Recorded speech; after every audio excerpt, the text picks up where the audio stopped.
All right. So the setup that we have here is that we're doing this here, this Google Hangout, right? Mm-hmm. But we also have a chat room that where we're doing stuff also.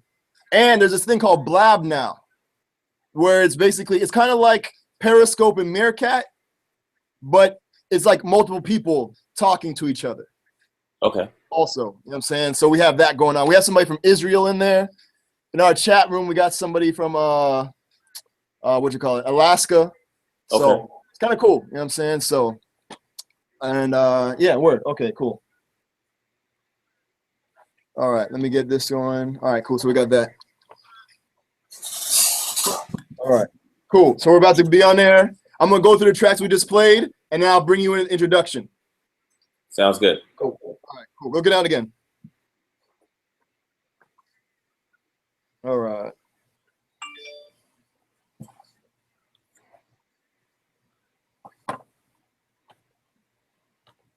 Word up. It's our show. We're back right here. WPRK, Winter Park, Florida, 91.5 FM, all over the internet at itsourshow.net.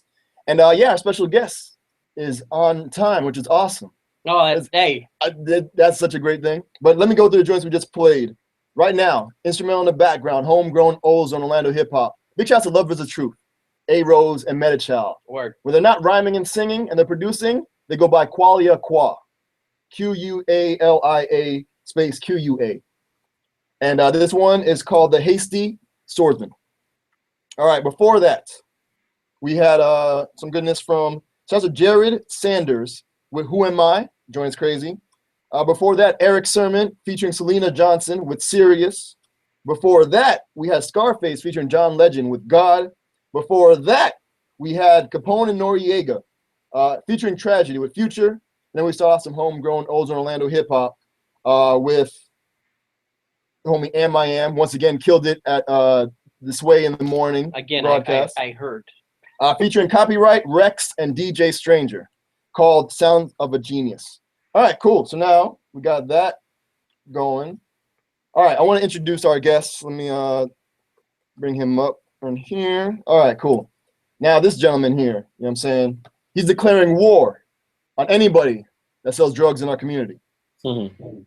He's a professor. He scores and edits movies. Yeah. He taught himself how to play multiple instruments. He's living in an analog world, which is awesome. It's dope. Ladies and gentlemen, our show listeners, I'd like to introduce hip-hop's capstone. I'll get into that a little bit later. We got Adrian Younge in the building. Woo! What's going on, man? How you doing? I'm good, man. How you doing? I am so awesome that you're here because, all right, when I first, okay, because we've been playing your stuff for a minute. You know what I'm saying? Like I was searching since like 2011. Wow. We started playing joints. You know what I mean? And when I found out that like there was a connect to get you on the show, I was like, word, that all right. You know what I'm saying? Because like I was like, man, if I can make that happen, I'm not even gonna change my name. I'm gonna change my name from Conscious to Can't Tell Me Nothing. You know what I'm saying? Because this is dope. So introduce yourself. You know what I'm saying? Okay. I am Adrian Younge, and I'll be doing that analog music. That's what I do. Exactly. And so I want to start off. Let's go back to a younger Adrian Younge. Like, what's your earliest hip hop memory? My earliest hip hop memory is, I guess, just listening to the Sugar Hill Gang. You know, that's my earliest memory. Always playing that record, you know, in the crib, and then just being so hyped on the groove and the lyrics. You know, and I used to think it was very funny what they was talking about. You know, so that's my earliest memory of hip hop. All right. Now you grew up in LA, right? Yes. Now, so tell me, how, like, coming up in LA, were you into like sports or like what was your first element of hip hop, basically? You know what I'm saying? Is what I'm asking. Like, were you a b-boy? I mean, I'm a b-boy, so I've always been big time. So it was always dancing, and then music, and then DJing and production. You know, as it's always been like. I mean, it's just been a big part of my life. You know, since I was little, from watching Beat Street, breaking, all that stuff. You know, to Wild Style. Like, it was always a big part of my life. Nice. So what was your b-boy name? Well, my nickname's AJ. Everybody calls me AJ, like a lot of my close friends back in the day. So I already had a nickname, so I didn't need to have another nickname. All right. Did you have a crew? Various stupid name crews that I can't even remember, but of course, yeah. Nice, nice. So when did you like make the transition to start producing? Did you ever rhyme at any point also, or? Everybody that's in hip hop have rhymed at some point. If somebody says no, they're lying. So my thing is basically, you know, I was always kind of dabbling in the beats, had keyboards and all that stuff when I was a kid. But in '96, my parents bought me a MPC 2000 and a Tascam 8-track Porter Studio, and that's how I started. So I essentially started making music, sampling, making beats, and then I realized that I was being limited by the sampler because my mind was going a lot further than what I was given on the records. So I wanted to create a music that infused those old sounds with modern compositions. And that's why I taught myself how to play these instruments and engineer like they did from like 68 to 73 to make music for today. So that's pretty much it. Yeah, definitely. Because I mean, all right, so it was like the 90s. You had a group and you were playing, what was it? The bass and keys, I think it was? I mean, yeah, when I started, like the first thing I started doing, I was playing bass and keys. And like when I first started doing live performing, you know, with instruments and stuff. So actually what I was doing, I was using a Fender Rhodes bass keyboard. So if you ever watch any old Doors performances, Raymond Erick would play the organ with his right hand and play the bass with his left hand. So that's kind of like what I was doing when I started performing. So, but as far as learning, the first instruments I started learning on was a bass guitar and a piano. Okay, now what was the name of the group that you're in, like that during that time? I'm just trying. I want to like try to set up everything. Stuff like Dilla or Zelig or something like that. I don't even remember, to be honest. Like, it was, okay. All right, no doubt. And then then you got and you started to you know, okay, hold on. Let me because like I said, I want to start playing the very first track that we were played from you in 2011. You know what I'm saying? It's Me. Okay. You know what I'm saying, by the Adrian Younge Sound Orchestra. Yes. So tell me about that, the Adrian Younge Sound Orchestra. Like, how did that come about? Well, you know, with me, like, I have a band it's called Venice Dawn. So anytime my band is incorporated with anything I do, I always like to make sure I put their name on stuff, you know. So at first we were called the Black Dynamite Sound Orchestra when Black Dynamite came out. Then I wanted to drop the Black Dynamite and had the Adrian Younge Sound Orchestra. And then I wanted to go back to my original name, which was Venice Dawn. And that's what I used to perform with in the early 2000s. So yeah, because you put out an EP, the Venice Dawn EP in like 2000, right? Well, actually, that's a full album. But when I was with Wax Poetics, we released a free EP of that album. So that album has like 14 songs. And I think we released like 5 of those songs. So there's a lot more songs from that album, but people think it's an EP because it's like a long lost album type thing, you know. All right, are we ever gonna see anything coming from that, or? I want to re-release it sometime, so we'll see. All right, I mean, you have your own label now, so you can pretty much do whatever the hell you want. Exactly. Yeah. All right, so let's get into It's Me. Yes. Give me a random Jeopardy style type fact about It's Me. Well, I'll just say what inspired it, basically. Yeah, so there you go. When I wrote that song, I wanted to make a track that sounded like RZA producing something for an Erykah Badu or an Alicia Keys around '69. So that's what that's supposed to be. And it's funny because when I actually met Alicia Keys, I told her that, and it was crazy because she was singing the lyrics to me, and I couldn't believe it. You know what I'm saying? So I said, yo, that was made for you before I knew you, by the way. Oh, that is dope. Yeah, that's crazy. Yeah. All right, yeah, we're gonna talk. Did you have anything you want to say? Oh, I have my my co-host here. He's handling like all the chats and stuff going on. That's only Beat Week. So what up, man? Like, no, man, peace. Peace. No, I just I really appreciate your music. Thank you. I was just wondering, a long time ago you put out a thing on Fuse for the whole crate diggers thing, and I would just really want to know, when you decided to bring your collections together with your friend, did you totally lose all attachment? Because I could never. Did you like sell all those records, right? That's how you built your collection for the record store. Did you?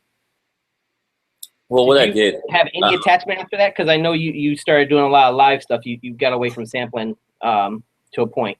Well, I mean, you know, it's crazy. Like, I have a lot of records, and what I did with the shop is I just duplicated a lot of my records. So I took a lot of my originals there, and then a lot of stuff that I would miss, I would just buy for myself, you know, whether it's from eBay or Discogs, whatever, just so I can have it. But, you know, I love sharing music. I love meeting with people and sharing stuff. You know, I was at my record store today, and I had, you know, a couple fans come in, and, you know, like, I show them dope music, or they'll bring some of my records in for me to sign. It's like, that's what the music store is about, you know what I'm saying? So I give up something to get the satisfaction or pleasure to see other people happy. And, you know, it's stuff that I'll find because I dig around the world. I go around the world. I'm always getting records, so I don't trip. Oh, that's dope. Nice. He's like, yeah, I just go to like Paris. You know what I'm saying? That one spot. Yeah. You know what I'm saying? So, all right, so yeah, literally the records that I brought in this morning was actually from Paris. Literally, at my record store. So it's funny because because I think his record shop is not even for like selling. I think he's just wanted another place to store his records. Funny. That he could, like, you know, write off or something. Oh, well, you know what it is, man? It's when people walk into my record store, they say it's the best curated record store they've ever been into. And what it is tapping into my fan base, and my fan base tends to like a certain kind of music. That certain kind of music, you can't walk into a record store that's full of just that stuff. My record store is full of just that kind of stuff. So it's fun, man. I enjoy it. Nice, that's dope. All right. Well, oh, by the way, it's Artform Studios, right? The Artform Studio, yeah, in Los Angeles. And what's dope, I heard this. It's not just a record shop. It's like also like a salon or something too. Or? Yeah, it's a full-on salon, barber shop, and a full-on boutique record store. So you could go there and get your hair cut, or girls could get their hair colored, and they could buy records. So it's like, it's just bringing all the worlds in one. That is dope. All right, only in LA. All right, so let's get into this joint. This is from a very special guest, Adrian Younge. This is Adrian Younge Sound Orchestra. It's Me. And behind the scenes, while this is playing over the radio waves, well, I'm gonna ask you some more questions. So this is being recorded, and it's gonna be on YouTube, so we get a lot of stuff done at the same time. Cool. Okay. Appreciate it, fam. Thank you. All right, let's get into it. Thank you guys for tuning in. It's our show right here, WPRK, Winter Park, Florida, 91.5 FM, all over the internet at itsourshow.net. All right, y'all be easy. Peace.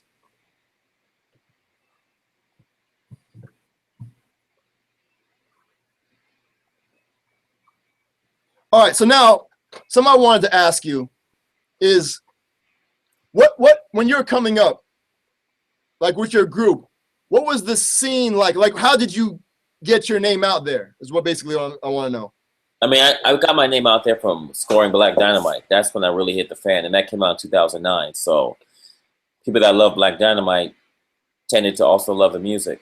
So that's what really kind of launched me and put me in people's ears. Okay, all right. So then what were you doing before? Because you're a professor too or something, right? Yeah. I was reading. Yeah, I taught entertainment law for 3 years. So and then it got to the point where I just couldn't even do all that stuff anymore. So like while I was kind of doing that around the same time I was doing Black Dynamite and all that stuff, and then I just got fully immersed into music. Oh, that's dope. Okay, nice. All right, word up. All right, and then so when you were going to school, like, why'd you choose entertainment like law? You know what I'm saying? I love law, you know, and my thing is I always feel as an artist it's best to have an education, because then you can be one step ahead on the business side. So, you know, like when I'm doing contracts or I'm doing negotiations, a lot of times, you know, I know more than the next person because of my legal knowledge. You know what I'm saying? So it's something that artists could use to their advantage when they have that extra bit of education. So, you know, when I'm negotiating with people at a label, I have a doctorate degree. You know what I'm saying? Juris Doctorate. So it's like when I come to the table, it's different than just being an artist. You know, sometimes it tends to be a little more intimidating and put me in a better position. So that's something that I always kind of knew would happen. So that's why I did that. Oh, that's dope. All right, cool. And then so everything kind of you said happened for you with the Black Dynamite, which was an amazing movie. You know what I'm saying? When I first saw the trailer and I heard the music, I was like, wait, what's going on? This is, you know what I'm saying? I saw Michael Jai White. I'm like, wait, but this seems like it's, you know, it felt like a old school movie. Right, exactly. You know that was a purpose. Yeah, I mean it. We'll be back on there real quick. So yeah, so now, so Black Dynamite, how did that come about? Black Dynamite, the director, Scott Sanders, is one of my very good friends. And he always, we DJed together for years. He always knew I did music. He also knew I edited film. So when he hooked up with Mike Jai White, he was like, yo, man, I want to bring you in on this film. And if you do the score, you could also edit the film as well. So I just basically said, hell yeah, I'd love to do it. And then it just happened. You know, we got a financier to finance the film, and it happened. It went to Sundance and got bought by Sony. So, all right. So he came to you and was like, hey, I have this idea. Like, how did he present it to you? Where you're like, oh yeah, I'm on board there with that. Well, Mike Jai White had the idea and then presented it to Scott, and then Scott said, yo, I know a dude that we need to have in this movie because he edits film and he also does old school music. You gotta meet this dude, Adrian Younge, that we all met up, and that's how it all happened. Okay. So you were editing films before that. Now, was that at the same time you were teaching law, entertainment law, or? Yeah. So yeah, I was always editing like documentaries, like hip hop, little b-boy documentaries, and other little things. So I've always been an editor as well. So it just kind of came into fruition. Oh, that's dope. All right. So now, where did that come from? Like, where can we check out some of these, you know, b-boy documentaries? It's gonna be kind of hard to find because a lot of them were at film festivals. And I just plan to kind of release them, maybe like, I don't know. I just want to just wait a while and then just kind of go back and say, yo, check these out. Yeah, I've been doing this. Yeah, exactly. You know what I'm saying? Okay, dope. All right. So for the folks who's tuning in, we have Adrian Younge in the on air with us. WPRK, Winter Park, Florida, 91.5 FM. Like, thank you again. You know what I'm saying? Like, thank you for the support. Because it's crazy because, like I mentioned earlier, like, he's hip hop's capstone. And for the heads that may not know, a capstone is like, you have an arch, right? Capstone is that part right there in the middle at the top. And without it, everything falls down. Like, you can't build on it. You know what I'm saying? Like, it is the connecting piece pretty much. You know what I'm saying? And that's how I feel kind of like where Adrian fits in. And it's very important, his role that he plays. Yeah. Thank you. You know what I'm saying? Because especially nowadays, I being able to go to a person and being like, hey, I have this in my brain. I don't want to have to go and search for it. You know what I'm saying? Something similar that's going to be kind of close. Yeah. And I may get sued for it. You know what I mean? So I would rather, you know, come right to you and get that done. Is that how, like, did you see yourself fulfilling that part, or were you just making music and it just kind of happened? I mean, humbly speaking, honestly, I kind of did, man. Because I'm gonna tell you why. Because before people started hearing my music, I had the same philosophies and theories on music. Everything I think about right now, I always tell people I don't listen to modern music. Modern music is I always tell people I don't listen to modern music. New music to me are records that I've never heard before. So I've always had this perspective, and people always like say, you know, I'm like, I don't know what I'm talking about, whatever, and you know, and I was like, dude, this is how I look at music, man. Like when I hear this break or this soundtrack, like it hits me differently, you know. So I was like, I want to make music like that, and I know there's a lot of people that think like me. So when I started getting notoriety for my music, I started building up a fan base that were all like-minded individuals, and that tended to stimulate others to really come together to form this bond with progressive music. A lot of music right now in hip hop is just not that progressive. It's like people doing the same thing. People not challenging themselves. People not really composing, and people not even digging into sonics like the golden era was doing. Like, you know, making stuff just sound amazing. So I wanted to really try to come in on a high level, like a very high level, do things that I feel other people couldn't do within the genre of just soul music, not even just hip hop. And my goal is to be the best, and that's what I'm striving to do, you know? So like, to go back to your question, did I always know I'd be kind of revered in this way? And it was something that I always hoped would happen. And when I create goals, I make sure they happen. So it's more of a confidence opposed to an arrogance. Like I believe in myself so much that I'll make things happen, you know? So I mean, that's that.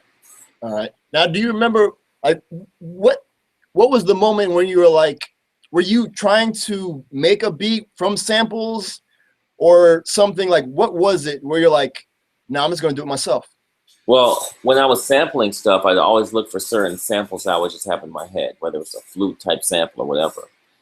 And I'd find something, and then it would start. And after the first 4 seconds, I'd hope it would go in a certain direction because my mind's composing while I'm hearing it.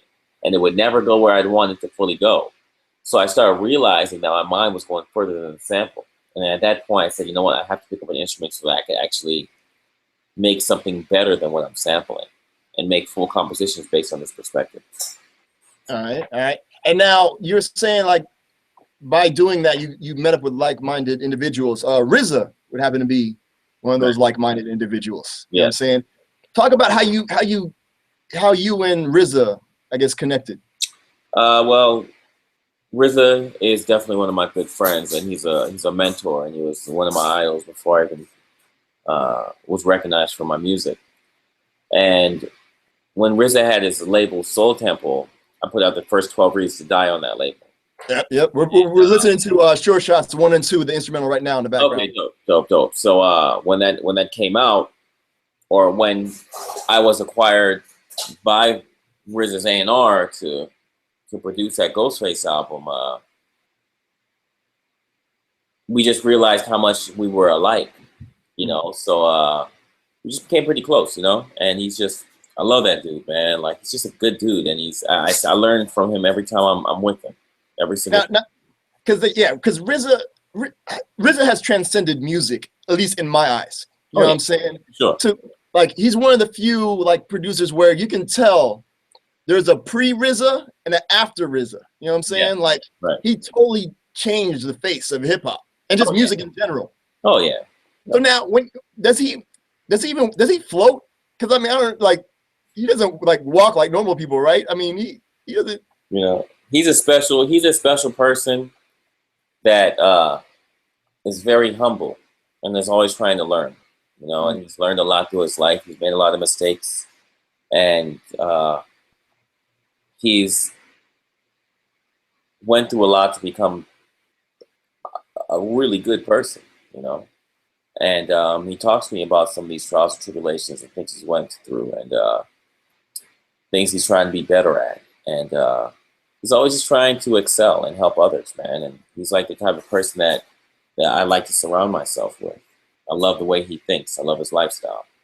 So that's it. All right, that's dope. Yeah, because I mean, yeah, RZA's, RZA. If I could get RZA too, that'd be, you know, the pinnacle.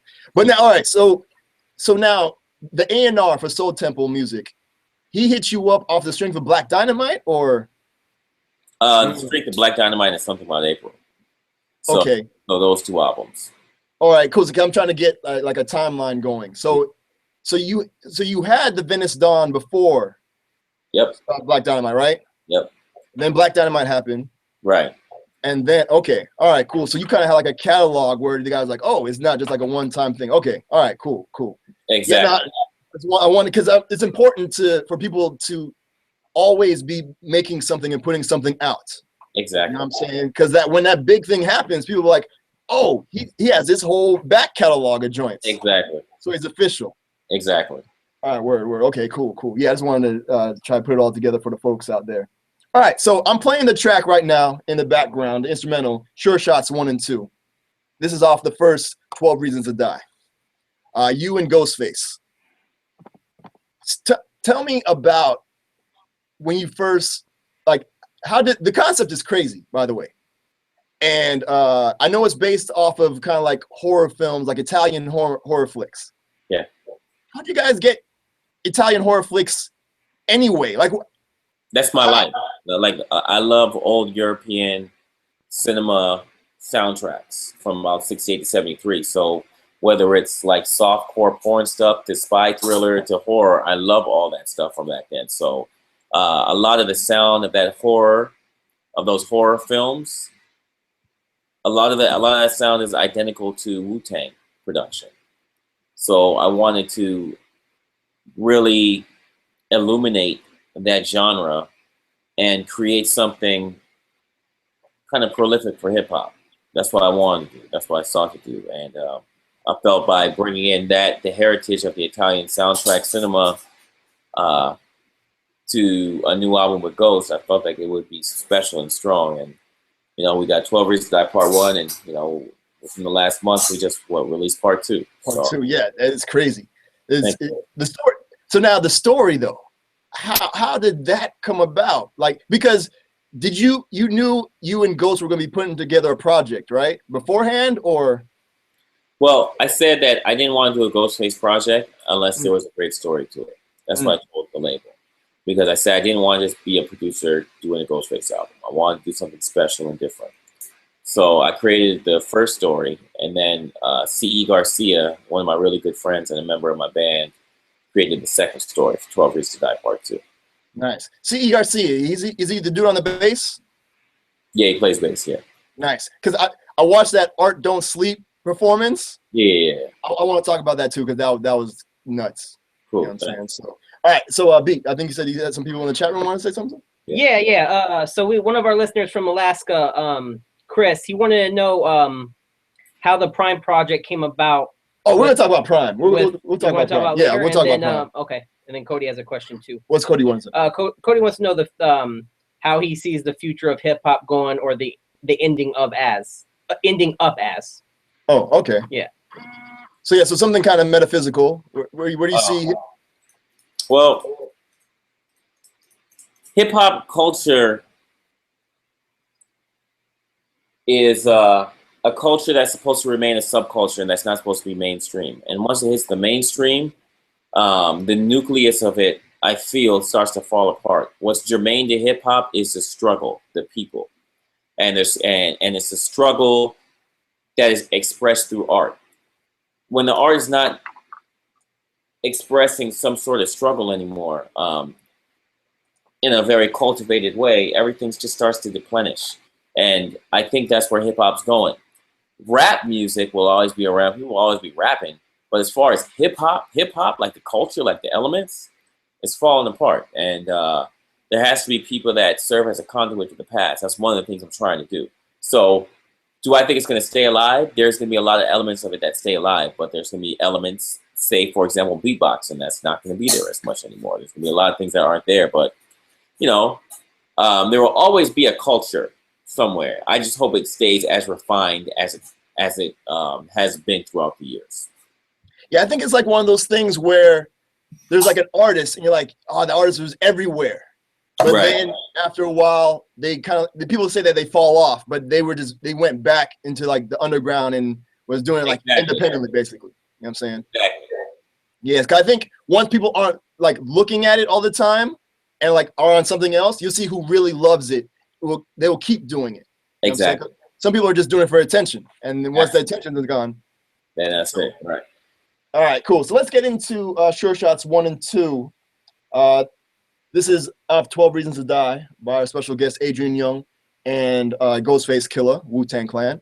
Tell me one random Jeopardy style type fact about Sure Shots 1 and 2. Sure Shots 1 and 2, it was actually going to be a 45 with 1 on one side and 2 on the other side, but we kind of changed it and just said, forget it. We don't need to do a 45. So that's a little thing on that. That's why it was called 1 and 2. It's like James Brown Part 1 and 2. That's what he would do on a lot of his 45s. Yeah, because he'd run out of room basically, because his songs were like 20 minutes long. Exactly. Like it was like live performances. So yeah, well, all right, cool. All right, so let's get into it. Thank you guys for tuning in. It's our show right here, WPRK, Winter Park, Florida.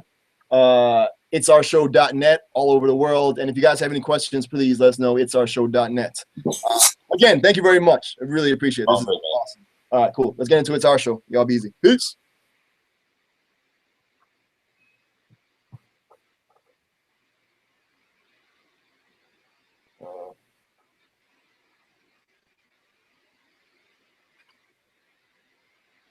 All right, cool. So now, hold on. Now, did you think, because like when you guys were going into the project, did you see like a comic book coming from it too? I mean, yeah, man. We wanted to have that story element, that narrative. So we were hoping that would happen, and we found somebody that would be willing to do it. So it was something that, you know, we're like, hell yeah, let's go. You know? dope. But it's something I didn't really want for part 2, because I felt like part 2 is a little more cinematic from a film perspective, opposed to comic book print perspective. So are we gonna see any type of cinematics maybe?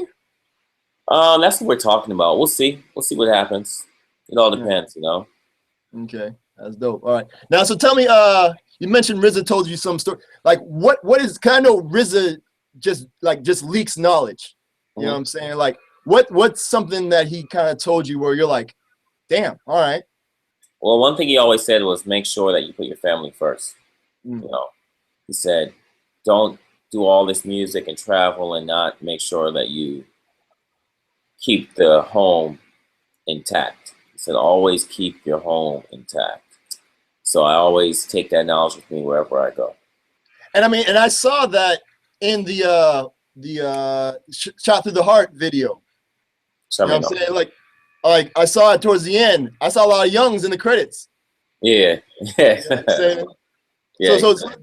So that's dope. So even back then, I mean, so because one of them was like a hairstylist, right? Yeah, that's my wife. Oh, word. Yeah, so now she running the salon, or? Yeah, exactly. That is dope. You know what I'm saying? That's fresh. Okay, that's dope. All right, cool. Now, all right, so we've got Wu-Tang Connection now, right? How does, because like I said, there's certain producers that there's like a you can kind of tell before and after. How'd you get up with Ali Shaheed Muhammad? Twitter, man. Somebody hooked us up. Said I think somebody showed him my music. He sent me a message on Twitter, and I just so happened to be in New York at that time, and we had lunch like a day later, and then we literally became very, very close friends, to the point where you know, he's out here in LA. We're wrapping up an album right now, and there's other stuff that we're doing I can't announce yet, but like we're with each other almost every day. You know, I really love that dude. Very good guy. Nice, nice. Any Lucy Pearl type stuff, maybe? Not right now. No. Oh, okay. All right. Just trying to see where we're going with that. All right. So now, all right. So I'm just trying to get this timeline, because you do a lot of stuff. Yeah. And I want to. So now the PRhyme project, like we were talking about earlier, that's after Ali Shaheed Muhammad. Because again, you seem to build around producers who like literally changed the game. Right. You know what I'm saying? And the sound and the direction. Well, I mean, with PRhyme, an A&R from Shady Records, Mike Gerard, reached out to me and said, I would love you to do some stuff with Slaughterhouse and Royce. And I said, hell yeah, those dudes are ridiculous. And he was like, I'd love for you to work with Primo too. So, I mean, I'm a big fan.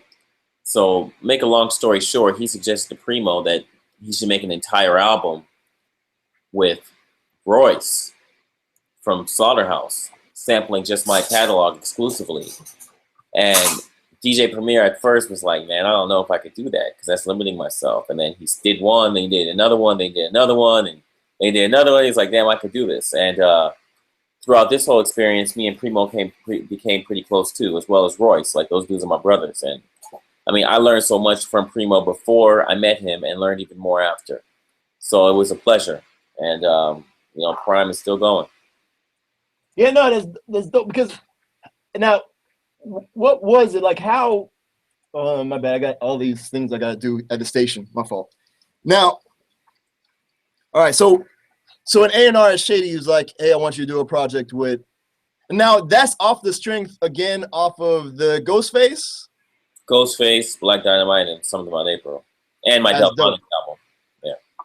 Nice. Okay. Word up.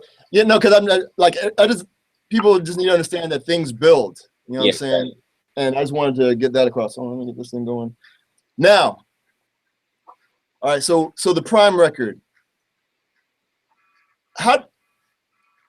All right. I'm just trying to get this to you. The PRhyme record. Was it you had joints already, or did Primo was like, hey, No, I had joints already, and he flipped the hell out of them. So I just gave him my catalog, and he just went to work. That's it. Oh, damn. Okay. Yeah. So how many tracks did you give him? Like, or just all of them? I just gave him my albums. Damn. Okay. All right. Damn. That's crazy. Yeah. I'm about to be back on there.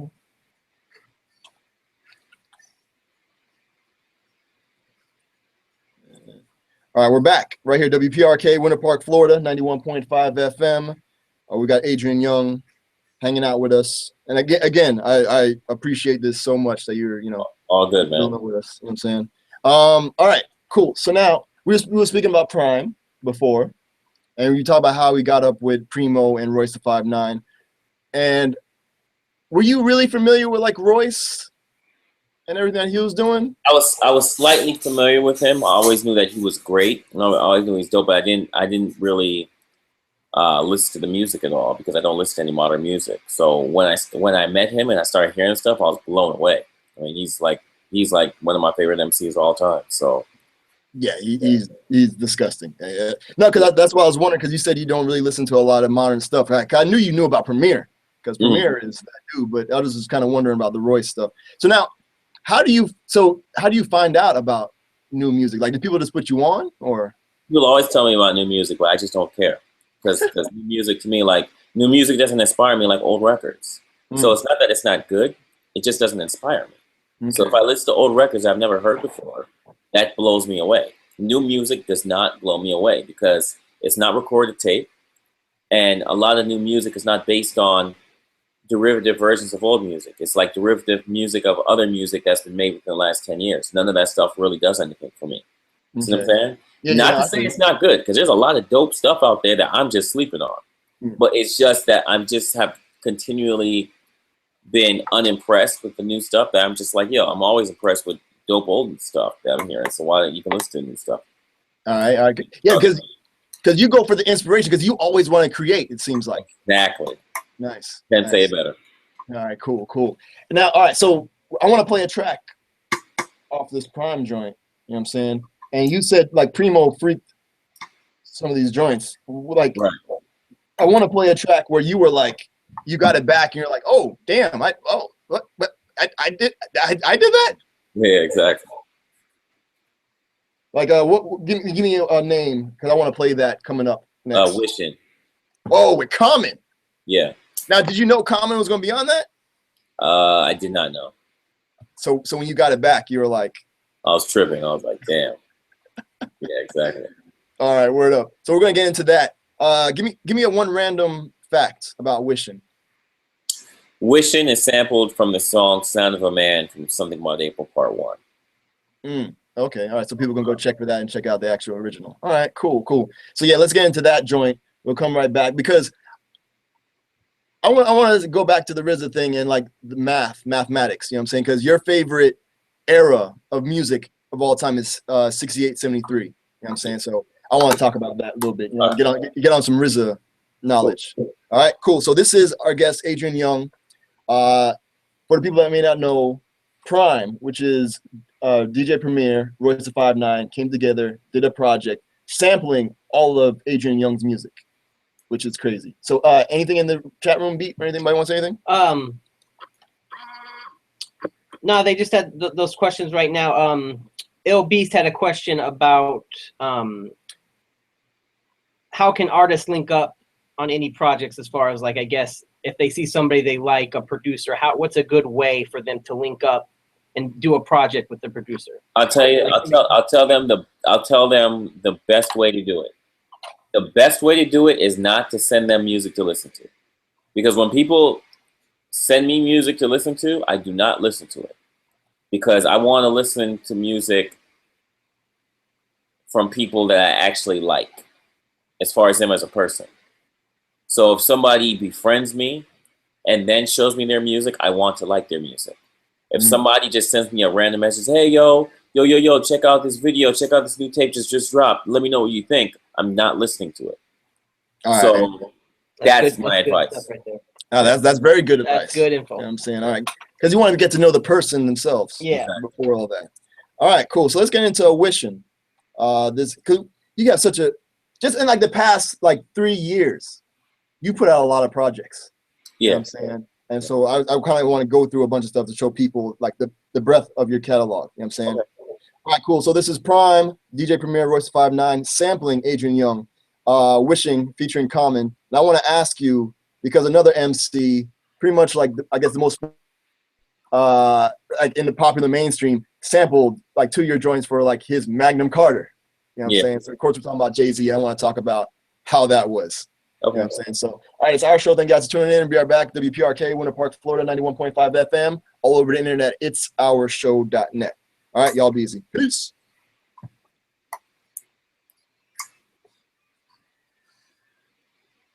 Cool. So, yeah, so how'd you get the call that Jay-Z, like, did he ask first or did he sample it, like Timbaland? Did they sample it first or? They did it first, and then before they put out the album, they hit me up for clearance. So I was flattered, man. Like they just did it, and then I was just surprised. I was like, oh my god, you know. So that's literally what happened. And so you're happy with the outcome of it, I'm assuming. Oh yeah. Now, because I know you're really free about people sampling your stuff, right? Yes. Now, is there like a clause in there where it's like, if I don't like it, we're either have to go back or like? No, I mean, I'm not stifling anybody's creativity. Let people do what they want to do. You know? Okay. No doubt. That's dope. All right. Because I mean, it helps get your name out there even more. You know what I'm saying? Right. Because it's like, because even though it's a digital age, I mean, it makes it easier for people to find out who did what. Exactly. You know what I'm saying? Okay with that. Right. Exactly. Because before, you'd actually have to have the record, flip it over, read the liner notes, and then see if they did anything else in that that same genre. Which would be now you can just go to Google, search the name, and it pulls it up on Discogs or something. Exactly. So that's smart that you want to just try to get it out there, everybody. All right. Now, so after PRhyme, is it before or after PRhyme Souls of Mischief came about? Before. Okay. All right, cool. So it was PRhyme and then Souls of Mischief. Or Souls of Mischief and PRhyme. Oh, damn, okay. So how did the Souls of Mischief? I'm trying to get this in order. So how did the Souls of Mischief come about? Twitter, again. Yeah, all right. For a man that lives in an analog world, man, you make a lot of connections to digital. Exactly. I mean, I've been a big fan. In fact, right after we get off, I'm leaving to lunch with Opio because he's out here. He's actually waiting for me. Okay, we don't want to miss that. No, it's all good. But I mean, we've been mutual fans of each other's work, and you know, we just contacted on Twitter, and you know, said we need to work together, and then we just took it seriously and just did it. It's that simple. So okay, because I want to play a track over there too, but I want to talk. My fault. The RZA moment. All right. So now peep my my conspiracy here, or whatever. You know what I'm saying? All right. 68 to 73, 5 years. You know what I'm saying? And you were born 5 years afterwards. You know what I'm saying? And 5 is power. You know what I'm saying? So power twice. 10 is a complete cipher. I don't know. I'm just pulling. I'm just trying to get my RZA on. I know RZA is big into numbers. That was just my thing. I don't know. But I mean, I know Riz is big into like the supreme mathematics. Are you in any way or? Not at all. No? Okay, so when RZA's kind of, so RZA, because RZA convinced me, I read the Dao Wu, and I was like, oh, damn. So now I'm thinking like numbers a lot of time in my brain, like trying to make things turn to 7. Well, I feel, you know what, man, all that kind of stuff, metaphysical, mathematics and all that stuff, man, honestly, I think it's ill. You know, I think it's not truth and all that stuff, but I just don't study it. So because I don't have the knowledge of it, it doesn't apply to me. Or let me rephrase, I haven't applied it to myself yet because I don't know it. That's what it is. So it's not that I don't think it's true or anything. I just have not dived into it. Yeah, because it looks like it has to be something that you live it. You know what I'm saying? Like you're really into it. All right. Let me see. Hold on. All right, cool. We're gonna be back real quick. I'm saying the track's about to be over. Now I'm about to play this instrumental, 1969 organ. That track is crazy. Oh, thank you. I want to know some random fact about that. Like, what's that about? 1969 organ. I actually produced that song in like '99. That's like my early stuff. That's when I just started getting into making playing live instruments and stuff. So that's what that track is. It's like early in my career. Almost 6:30. Okay. All right, we're back on there. Damn. Okay, nice. So that's one of the early. What people are listening to right now is 1969 organ. Hold on.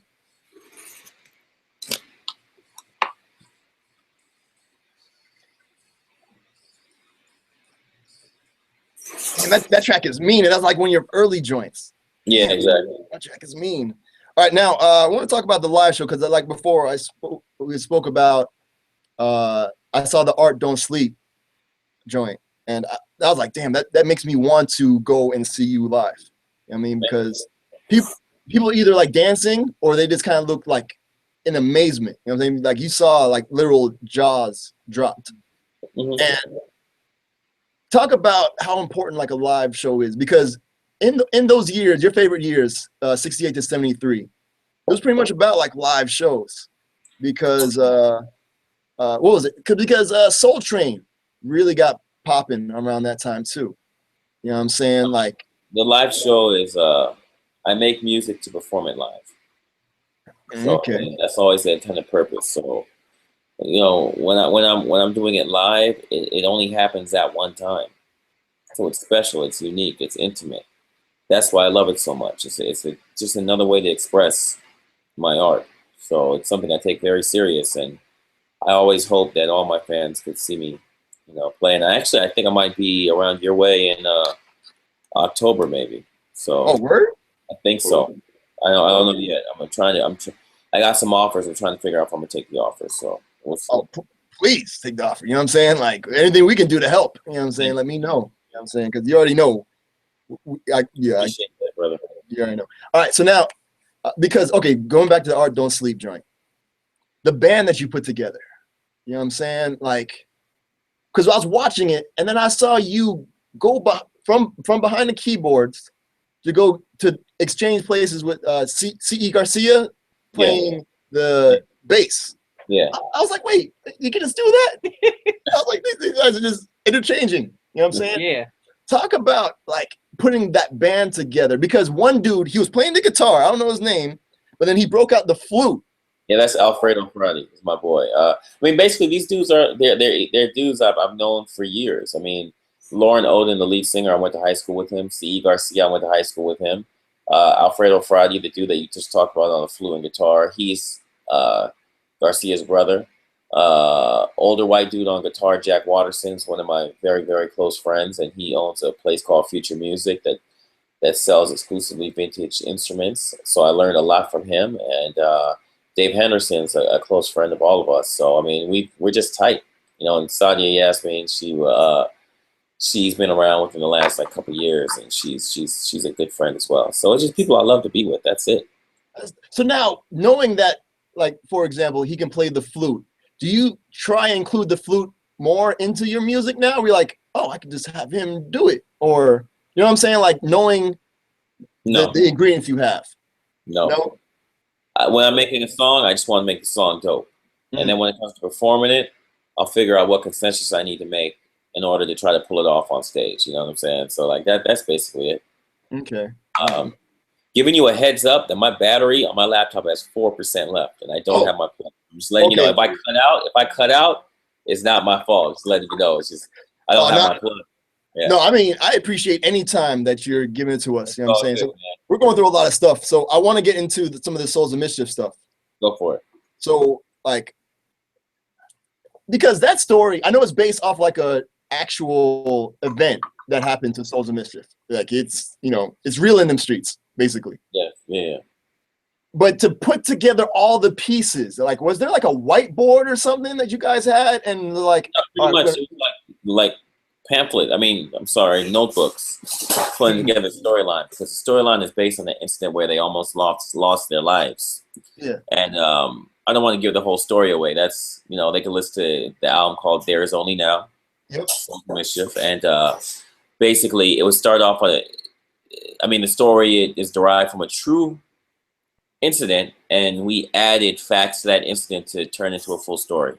So that's that. Yeah, I mean, and you added Busta Rhymes to it. Yeah. And yeah, damn, boy, did you add Busta Rhymes. Like, now, were you like, hey, I want you to, you know, I want like the early 90s Busta. I want, you know, like, I just told him I want you to go in, man. I don't want you to hold back. And he went in. And when Souls heard it, they were like, whoa. Because they go way back. You know. Yeah, because Souls used to go over. I think LONS and Souls, didn't they tour probably or something? Exactly. So I know they were homies and all that stuff. So yeah, they went back for sure. That's dope. Now, and then you knew Ali Shaheed Muhammad before then, though, right? So, like, so that's how he. No. I met Ali during the making of Souls of Mischief. That's how I got Ali onto the album. So when we started Souls of Mischief, I didn't even know Ali, and then halfway through the album, I met him. So that's how he got on the album. Damn. Okay, that's dope. All right. There's 2% left. Just letting you know. So my bad. Okay. Like just try to get stuff in, because it's just like it's just gonna automatically cut at one point. So I feel you. So we'll just end it off. So what's coming up next for Adrian Younge? I have I just released the Bilal album. It's called In Another Life. That came out a month ago. Then 12 Reasons to Die 2 came out. In the end of September, I'm going to be releasing an album called Something About April Part 2. So it's going to be, I'm very happy about that. Also, I have an album with Ali Shaheed Muhammad called The Midnight Hour. And that's about all I can talk about right now. You know, nice. But, trying to keep it prolific. That's dope. That is amazing. Always inspiring to, create. So that's dope. All right. Anything else for the people real quick, B? No, man. I appreciate you coming on, sharing some knowledge with us, and your love for your art. And where else can we find you at, as far as like social media? Anywhere else? Just find me at Adrian Younge, but that's Young with the E at the end of Young. So that's ADRIANYOUNGE on Instagram, on Twitter, and on Facebook. And I want to thank you guys for being so supportive of what I do, because what I do is a little different, and you have to kind of think different to really get it. And I really, really, really appreciate you guys. So thank you very much. Anytime, you know what I'm saying? Because we're all about different and bringing balance, because it can't always be the same. Right. You know what I'm saying? All right, so let's get into this joint. All right, so let's get into the Souls of Mischief. You know what I'm saying? There's Only Now, featuring Snoop Dogg. Yes. Give me a random type fact about that joint. That was the first time Snoop and Souls of Mischief ever had a full conversation together. What? And they're always been very big fans of each other. So. Oh, damn, look like his battery went out now. Nope. Crap. What do you say? Was that 4%? Yeah, well, he says that too. And so so it's that. But that was awesome. But I mean, for him to take the time though, that where his battery would die is amazing. You know what I'm saying? Yeah, you can always tell when somebody's genuine, you know what I mean? Yeah. So big shout outs to Adrian Younge. Yeah. That was awesome. You'll just have to contact him and say, man, I'm sorry. Yeah. But I mean, okay, so let me end this, but let's get into that track. You know what I'm saying? There's Only Now. That's crazy though, that Snoop to see. Like you would think that that is dope. I guess Compton is the Compton. I don't really know where things are completely, but like they're from the Bay, like Souls of Mischief, right? You think, kind of. Yeah, I don't even know. But you think they're like the hip, whatever. Yeah. Go ahead, do your thing. It's crazy. You think it's like a close knit community. I always think that it's never the same. Exactly. Sometimes you may be running in the same circles, but you just may never reach that person. So yeah. But yeah, big shouts to Adrian. That was dope. Well, that sucks for Snoop. Hey, Snoop killed this joint too right here. So Yo, what's up? Yo, Snoop. I still don't understand that Compton joint he's on. I have a. Is it just me, or do you feel? Did he write that? Huh? You think? You know what? I think that album brought something out of everybody. I guess everybody I don't know. just beasted on it because they were like, "This is Dre's last album." Yeah, we need to show out. So I think people probably had stuff in the stash. I'm not gonna start nothing. I'm not gonna say what I feel. All right. All right, cool. So we're gonna get into it, and again, big shouts to Adrian. That was dope, and yeah, we just have to get that story another time. All right, so let's get into it. There is Only Now featuring Snoop Dogg, and we'll be right back. It's our show. We got the mix because Red Bull BC1 is happening this weekend. Word up. So we asked you guys what your favorite breaks were. You responded. Bam. And we got a nice little mix for you guys. Oh, you do. So yeah, thank you guys for tuning in. It's our show. We'll be right back. Feel free to hit us up. It's ourshow.net, Twitter, Instagram, Our Show, and yeah, let's get into it. I'm going to stop this recording, and yeah, again, big shout out to Adrian Younge. That was dope. You know what I'm saying? Yeah.